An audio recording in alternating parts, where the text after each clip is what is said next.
The JBL PRX ONE is an all-in-one powered column PA featuring an acoustically optimized column array with a 7-channel digital mixer, a full suite of professional DSP, Bluetooth functionality, and the JBL Pro Connect Universal app for control.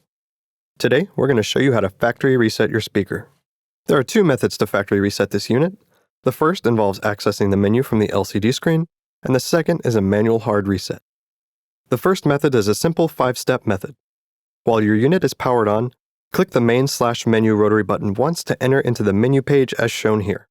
Next, turn the rotary clockwise to highlight Settings, then click the rotary button to select. Turn the rotary clockwise again to highlight Factory Reset, and then click the rotary button once more to select Go. A warning window will pop up. Click the rotary button to continue. The LEDs on channels 1 through 7 will then flash repeatedly for a few seconds until the entire unit powers off. The unit will then power on and the factory reset will be complete. The second way to factory reset your PRX ONE is to simultaneously press and hold the main/menu button and the back button until the LEDs begin to flash on and off.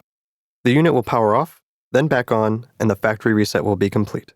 For more news, product information, and troubleshooting tips, visit us at jblpro.com or our Anytime Help Center at help.harmonpro.com.